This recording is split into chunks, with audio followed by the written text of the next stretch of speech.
What's up, peace and grease? My bad, I haven't been uploading lately. I've been super busy on my other channel and at work, which is where I am right now in my break room, in case you guys hear any background interference. But I have been very critical about Power Book 4 Force. I said in my last video it was shit, and after watching episode 3, I was completely fucking wrong. I enjoyed episode 3 a lot. It really brought back the classic Power vibes, in my opinion. The only thing really missing was Ghost, obviously. But still, for what it was really good. I did not like the first 2 episodes, but this was a complete turnaround. You know, Tommy is obviously still a little bit overpowered to me, but whatever, I don't care. But when I seen Jannar smoking crack, I was like, oh my god, oh my sweet Jesus. Like, yo, there was a lot going on in that episode, and like, I really can't wait for Claudia to fucking meet her mayor, because once Tommy can confirm that she was the one that clipped Liliana, she's a pack. Like, I mean, send her to heaven, you know what I mean? Like, yo, tell Cooper Sachs, tell Detective Kevin Whitman, yo, tell all them niggas, yo, make space, motherfucker.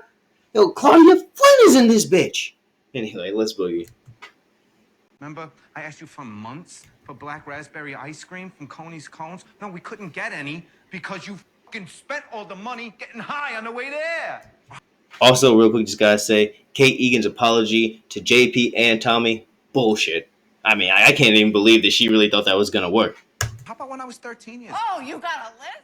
In the street and drug game, many of the characters in Power often find themselves at crossroads, where they have to confront their inner demons. They have to grapple with decisions made in the past, and decisions that could alter the course of their journey. Sometimes these crossroads send characters to a dark and treacherous path, which is considered worse than death, drug abuse, and addiction. This is often an angle we do get to see. Yo, they do not got my man's Kung Fu Kenny out there like that. Yo, nigga, that is like a legendary rapper, Jesus Christ movie bot. Yo, but it was also crazy. Yo, it was wild when them niggas took Jannar's car and that nigga was running. He's like, hold on, I have your money this weekend. I was like, Jesus Christ, nigga. See in the Power universe. In recent times, there have been subtle hints throughout every show from Power to Raising Kanan. Substance abuse is a huge problem, as it is in the streets of the real world. Then this episode did shine a light on the dark consequences of drug abuse and those who fall victim to it. However, we were given tale of two journeys. For Jannar, financial woes, a broken drug organization, the Serbs taking his Porsche and killing Little K. This gradually sapped the life out of Jay, although I highly doubt he's going to turn into a crackhead. But it does seem like he is going to bury all these issues with the use of heroin. Yo, I was just about to say, movie, but like, stop it, bro, stop it. Like, yo, hey, yeah, he was sniffing on the cocaine and all that shit, you know, he was lighting up, but yeah, we seen this nigga buy heroin. Like, yo, Jannar ain't going nowhere good. Y'all gotta let me know in the comment section. Y'all think it's gonna end good for this nigga? Y'all think at the end of the season he's like, you know, I'm done with all this. I'm moving to Colorado. I'm starting a new life. I want to invest in goddamn, I don't know. Y'all gotta let me know in the comment section what you think Jannar's future is, because I just can't see this nigga investing in the local real estate in Denver, alright? Of heroin.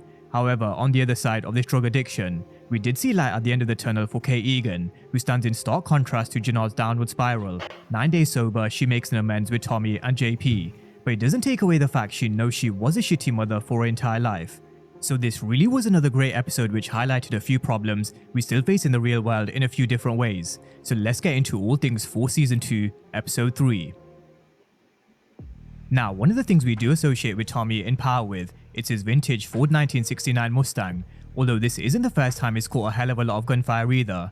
Back in Power, Ghost obliterated Tommy's car in revenge. This was after Tommy killed Angela, but Ghost did leave him with a brand new Mustang, which does have a lot of sentimental value attached to it as well. But Tommy was losing his shit as he told Diamond someone tried to take him out, and he believed it was treason, but it really could have been anyone. There was the Serbs and also Miguel Garcia, because as Diamond reminded him, they just did make a move on his product, but Tommy believed it was a revenge attack for Chewie's death, and he was right. He also told Diamond a little girl got caught in the crossfire, and unfortunately it didn't look good. Now Tommy can be diplomatic, well sometimes, but anyway, he wanted to meet with Jannar to iron this shit out. But it was made clear to Tommy Jannar doesn't have control over his crew, because he didn't know anything about the attack. Diamond told Jannar to put a lid on payback for Chewie, and he did, but Little K went behind his back. As a result, a little girl was now dead, which is bad for business, and it's bad news for all of them. So Tommy warned him he better act on the person that came for him, otherwise he's next on the Christmas list. Right where Chewie was shot dead in— Yo, if y'all noticed too, in the first season of Force, oh shit. In the first season of Force, I'm telling you now, like, hey, Jannar was not taking that disrespect. Like, yo, Tommy was talking to this nigga like he was a stepdad in episode 3. That shit was crazy.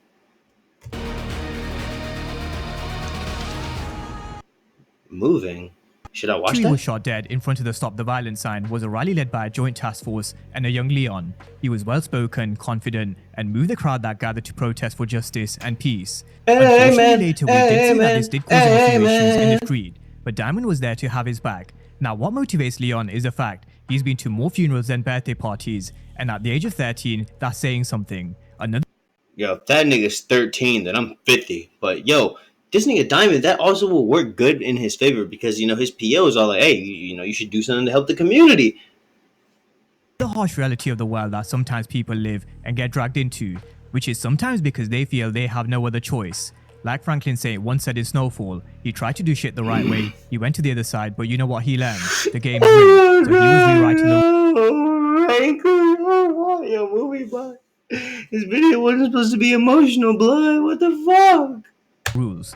And watching Force over these last 2 episodes, it's hard not to disagree, especially when there are big farmers and privileged individuals getting away with a lot worse. For example, Michael. Now the CPD, DEA and the FBI have come together to stop the violence that is plaguing the city. The 2 crews that were middle of it were in the crowd. We had the CBI on one side and treason on the other with no sign of Little K. This is something we spoke about during Jannard's story arc. The way in which he belittles his soldiers in his organization, it really doesn't do him any favors. Now, welcome to the joint CPD, DEA and FBI task force, which isn't off to the best of starts. Bobby DeFranco and Stacey Marks are married, and he didn't want to get involved within the task force, but Stacey requested that he was. That's because she recognizes he is the best man for the job. This is where we do get some more insight into Stacey Marks' motivations. She has her eyes on becoming the mayor, and while everybody else is playing checkers, she's playing chess. Now, there was a race to get to Little K on the streets. It was Yeah, I'm also a little bit interested in that police drama because she straight kind of used that nigga. So I think that's kind of gonna, go somewhere down the line. Yeah, y'all think we can see her catching a body? Nah. I'm reaching. either Bobby or Jannard. Although Shanti did give Jannard some wise piece of advice, taking out Little K wouldn't be a good look for him as the leader of treason. For many of those who work for Jannard, Little K did nothing wrong in retaliating, and you could understand her point of view, although you could also understand Jannard's. He went against direct orders to hold fire on retaliating. One of the main problems Tommy has this season of Force, which we've seen more than once, is the fact he has to look out for family as well as control his drug operation. Now that in itself is a huge challenge, which Ghost did mention many times in Power. Back in the day, they used to be mobile. They could cause chaos, hit organizations, and go into hiding. But Ghost had kids and a family along with legit businesses, so they couldn't do what they did back in the day. There was way too much at stake. Now in Force Season 2, the stakes are certainly higher for Tommy because of his family. In the immediate aftermath after he was almost taken out, he was worried about JP, D-Mac, and Cade. However, controlling someone like D-Mac is no easy task. The gun Yo, hey, that actually is a pretty fact too. Like that's a pretty true fact because, like, I've been watching this shit and it definitely, like, when it comes to like the Tommy and Diamond relationship, Tommy is definitely the ghost of the relationship. He's the one talking about, all right, I'll let you know what to do next. I'll call you later. I'm going to go handle this. Diamond's like, yo, what happened to us making a move? Tommy got in his face like, you gonna stop me? Like, you know what I mean? So, yo, we can definitely tell how the Batman and Robin is going this time. And Tommy said, nigga, I ain't about to be no sidekick in my own spinoff. The gun that Tommy gave to JP found its way into D-Mac's hands, and no doubt something that he will use at some point, which will cause him some trouble. Now, in regards to business, both Tommy and Diamond knew they had to offload this product that they stole from Miguel Garcia, and they had to do it quick and discreet. The plan was Kendra and moving this product in Southville Prison, where Diamond served his 15 years. Although Diamond was given a reminder every so often Mr. Reeves was keeping a close eye on him. But the old man in Diamond's barbershop did have his back, as the parole officer took a big look at Big Smurf and the bag that he was carrying. But even though he got away with this one, Diamond is gonna have to do something about this, although he does have more issues than just Mr. Reeves. Bro can get clipped. Weller in episode 2 warned Miguel Garcia Tommy was a white devil, and getting into bed with him could mess up everything that they've built, and she was right. No doubt someone had to pay for Miguel Garcia's shipment being hid, but it wasn't Tommy and Diamond, it was two of Miguel Garcia's very own soldiers. He thought they both dimed him out to the Serbs for a higher price, so he brought Tommy and Diamond along to show them what happened. His own La Familia! Yo, y'all think Hefe would do this? Yo, I'm just saying, bro. I mean, y'all think Lobos would? Yeah, Lobos would definitely do some shit like this. Well, who am I playing over? Cut it out. What happens if you betray him? Now, this is one of the most brutal things we've seen in Power for a long time. Take a look at Tommy's face, and he's someone who's seen a lot of crazy shit in his life. This was also a power move to show them who was in charge, although it's just a waiting game until Miguel finds out it was the CBI who stole his product, and then it's big. Yo, I'm telling you now, like, yo, Miguel kind of give me Pac vibes, y'all. Like, he don't seem like he gonna, like, I mean, y'all think Miguel gonna be in season 3 or 4? Y'all gotta let me know in the comment section. Big trouble. This is why Diamond was stressing. He didn't want any of this blowing back on them. He also told Tommy law enforcement had created a task force which didn't faze Tommy one bit, because he's been there, done that, and beat them in New York. Although will this time prove to be different in Chicago? I think we all know the answer to that question. Now, Tommy left to go to speak to Walter Flynn about Liliana. Meanwhile, the product that they stole began to filter through Southfield Prison thanks to Kendra. We also saw the return of Rojas from season 1, and he questioned why his guys weren't controlling the cafeteria. He ran Yo, that nigga Rojas put up like Joe Swanson from Family Guy. The prison system, not the CBI. Now, Rojas has a lot of power in Southville. Apparently, cells were being raided and the CBI lost 2 keys of product. To try and tackle the Rojas problem, Diamond sent Jenny Sue, a lawyer. She offered Rojas a deal to work under the CBI instead of the Serbs. But the problem is Diamond put Rojas in this wheelchair, and he made it abundantly clear he would never work with the CBI. That was until Kendra gave him no option to play ball with Diamond Sampson. Now, this is a huge win for the CBI. Rojas initially got his product from Merkovich, but he now sources his product from Diamond and Tommy. What that does is it makes the CBI stronger while weakening their competition, the Serbs. It's a huge win-win. Now, do I expect that to go unanswered? Definitely not. Merkovich and the Serbs will definitely make their move. Now, on the other side of Chicago, just before we get to Tommy meeting with Walter Flynn, the Flynn organization are in deep water. Randy Doyle made it clear he wanted a big price for peace, which forced Walter Flynn to make a deal with Michael for a bad batch of... Yeah, I mean, I know this nigga Vic emotional for everything that happened to his girl, but still, nigga, when he clipped Doyle, like, this nigga really thought he was running shit, bro. Like, and then Walter just sat there and he's just like, what have you done? Like, I don't know, man. Like, yo, the Flynn organization is cooked, bro. Like, I can't see it ending for any of them. I don't see them ending good for any of them, except for this nigga Vic, maybe. Like, I think Claudia is going to heaven. I think Walter is going to hell. And I just don't think the Flynn organization makes the season 3. And if they do, like I said, like, you know, their expiration date is like at the end of season 3. But these motherfuckers is cooked, bro. Especially when they killed Doyle, I was like, you see, bro, like, now you're doing shit that you can't take back. Like, I don't know. Y'all don't even know what we thinking for the Flynn sake, bro. Like, yo, should we fucking start prepping? You know what I mean? Get the funeral home ready? Yo, should we order some caskets? Like, I don't know, bro. Yo, this nigga Walter, I ain't gonna lie, this nigga dressed nice already. We could bury that nigga tomorrow. Y'all gotta let me know in the comment section, though. Yo, which one of the Flynns going out? Because one of them ain't making it out of season 2. Y'all gotta let me know who. Batch of opioids, but he needed access to his dialysis account, which Claudia changed the password to. It'll just be a minute.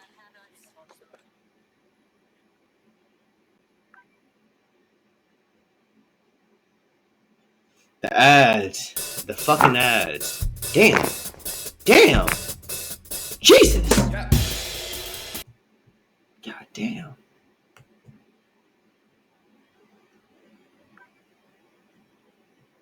Claudia was the one who ran the books for the Flynn organization in season 1, and she had access to all the accounts. Now, during this talk with Vic, he also mentioned the deal that they were about to make was about to make it right with Dublin, which was music to Vic's ears. Walter initially told him that he handled Dublin, but Vic smirk gave it away. He was about to use this to completely destroy the last hope Walter Flynn had with Dublin. They later go and meet with Michael, where Walter Flynn reveals he ran Chicago for 30 years. But the problem with that is, he failed to move with the times. He's very stubborn, and he's stuck in the same mentality he was 30 years ago. This is also where the racist remark takes Vic by surprise. He's not racist like his father and Michael. Yo, facts. Hey, when Vic heard old boy call his fucking the whole South Side, he was like, yeah, son, but a bunch of niggers and monkeys. That nigga was like, yo, bro, what the fuck is wrong with nigga? You trying to get canceled? And it certainly irritates him, which probably only fueled him even further to destroy the Flynn Empire. Now, later on, we do see Tommy and Walter Flynn have that meeting, and these two never disappoint. Tommy was here because he wanted to see if Walter could give up Liliana's shooter, but Walter Flynn stands firm. Although Tommy wondered why he wouldn't just give up whoever was behind Liliana's death to squash this beef. And the minute he said that's not how he deals with his own, Tommy knew. He knew it was Claudia Flynn, because he'd already confronted Vic about the situation. Also because Vic was in direct battle with Tommy at the time Liliana was shot, so that also ruled Vic out being the shooter. Now, before we get to Tommy meeting with Claudia, Walter Flynn raided his daughter's safe as retaliation for her changing the passwords to the dialysis accounts. He confronted her and told her never mess with his money, and also that Tommy Egan was this close to finding out she pulled the trigger on Liliana. But Yo, y'all gotta let me know if I'm reaching, if I'm tripping or not. But yo, would it not be nice to see Walter blow her fucking cat back? I mean, bro, Claudia been fucking up since we first seen her. Walter telling her, don't get involved, don't do this. It's a man's world. Like, yeah, I get it. It's sexist, it's offensive, but motherfucker, it might be true. Yo, Claudia ain't built to run the Flynn organization. She ain't made to sell drugs. Put that bitch on the runway or something. But god damn it, yo, she been fucking up, and we ain't seen. I'm trying to think of the last time we seen. I mean, in season 3 of Ghost, like, even though Diana ain't directly fucking shoot Monet, she still was having Monet set up to be killed. So, I mean, like, I feel like, maybe Power Book 4, Season 2, maybe need to follow along those lines, maybe it'd be nice if we could see Walter, peel her muffin cap back, or maybe even if Claudia, pull a vice versa, pull a goddamn reverse Uno. Maybe if she killed that nigga Walter, I mean, anything could happen. Vic ain't killing shit, nigga. I mean, I know he just caught a body last episode, but, like, let's just be real. Like, that nigga emotional, bro. That nigga a whore. But before Tommy acted on this information, Diamond did warn him he can't make a move without confirming that it was definitely her, and so he set up a meeting with Claudia Flynn. Now, this is the showdown we've all been wanting to see since she pulled the trigger on Liliana at the end of 4 Season 1, and to be fair to Tommy, he even told Claudia he'd understand if she had to pull the trigger if it was a situation like Liliana or Claudia, but Claudia continued to deny it until she went silent and lost eye contact. Notice how Tommy looked directly in her eyes, and the minute she flinches, he knew. He knew it was Claudia who killed Liliana, and so he drew his gun. Unfortunately, Tommy was outnumbered in this situation, but he warned her. The minute he could confirm it, he was gonna kill her and she would never see it coming. Elsewhere in the same evening, Vic was staying true to his word. He was destroying Walter Flynn's organization from the inside. Yo, I'm telling you, bro called the cops. Like, I was like, yo, I fell under my fucking knees when I seen this is what the Flynn organization done come to. The opioids that were set to be delivered to Walter Flynn was intercepted by none other than Vic himself, who made a call to the police to alert them about the man carrying the product in a briefcase. Fell under my knees! He then continued to turn the screw on his father by killing Michael when he came to the Flynn mansion, and Vic knew exactly what he was doing. He knew that this deal would have got Walter Flynn out the jam with Dublin, so he intercepted the product, and he also made sure Walter Flynn couldn't get his money back either by killing Michael, and Walter Flynn was fuming, and it's only a matter of time before the Flynn organization comes crumbling down. Now back to the story with Little K, Bobby DeFranco and Jannard. I did mention it was a race against time to get to Lil K, and the first one on the scene was Bobby DeFranco. He spoke to his grandmother and said that he could help protect him, which she knew was a damn lie. He also knew Little K was listening in, and made it clear he could protect him. He left his card, and then in comes Jannard. Jannard confronts Little K and told him he said press pause on striking back at Tommy, but just before the situation could get bloody, Little K's grandma comes out with some cookies, which did stop Jannard in his tracks. She warned him, if he pulled the trigger on her grandson, then he better prepare to kill his grandma too, especially because it wouldn't be hard to point Jannard out. Y'all don't think Jamal... Come on now. Y'all don't think this nigga almost killed his brother? You don't think he put a bullet in her big old face? Girl out there looking like a goddamn leapfrog. Now let me stop. In a lineup with his cauliflower ear. At this moment in time, Jannard had no choice but to pull back, but he also left Little K. And I ain't gonna lie, that nigga Lil K, yo, I was happy to see them send that nigga off, bro. I got tired of this nigga thinking he was the main character. With a warning, when he tells him to jump, all he better hear is how high. Yo, I'm telling you, this nigga fucking, he was like quoting Michael Jordan or something. He said, nigga, when I tell you to fucking jump, the only thing you better ask me is how high. Like, I ain't gonna, yo, I would have fucking packed up all my shit, like, bye, grandma. Nigga, I would have moved to Alaska, like, that night.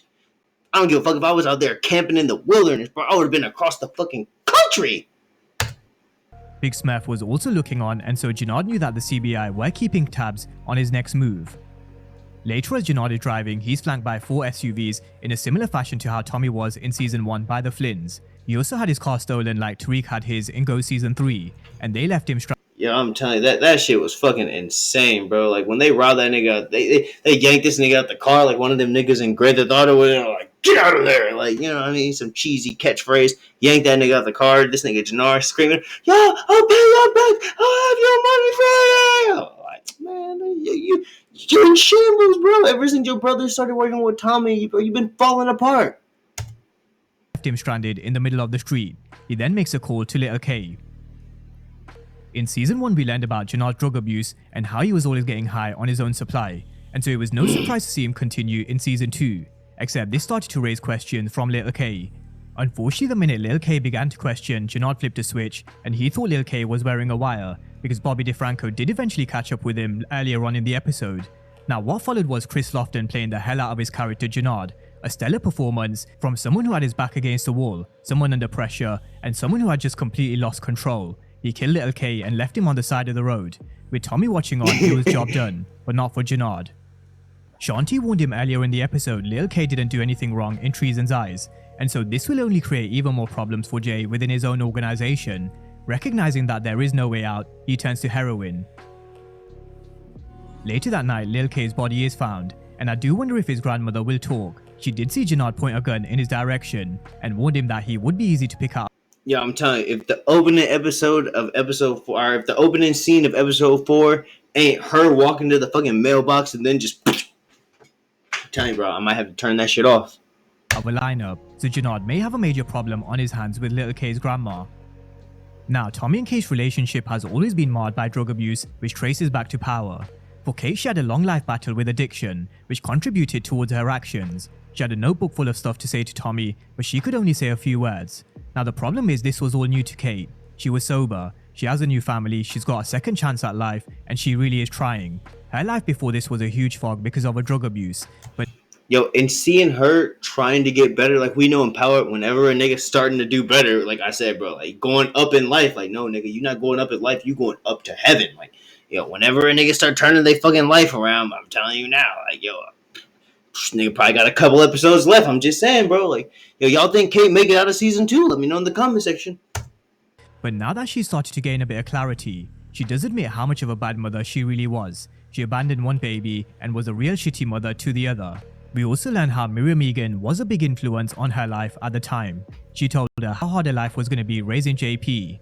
But what Kate Egan was finding hard at this moment in time, she doesn't know what to do with all these feelings. Similar to Janard, before she used to drink and use, which would help her forget about all the pain and her past mistakes. However, she is listening to Tommy, JP and D-Mac. She really is trying. She was baking D-Mac a cake and even bought Tommy's favorite ice cream, and it may be just a small gesture, but it will go a long way in repairing this relationship because Tommy does recognize she is trying to change. After all the dust settled and after the CBI had their operation running in Southville Prison, they came back to Miguel Garcia for double the product and more if they could get a discount for buying in bulk. Unfortunately, Miguel Garcia had none to give because Tommy and Diamond were the ones who stole his last shipment, but it did raise questions, and I'm sure Garcia is not stupid, so this is something to keep an eye on.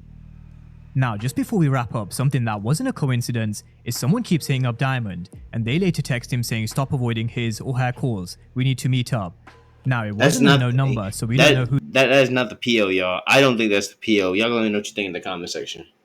this is. Earlier in episode 3, Tommy did ask if it was another girl from around the way, but he just brushed it aside, so this right here does remain a mystery from episode 3.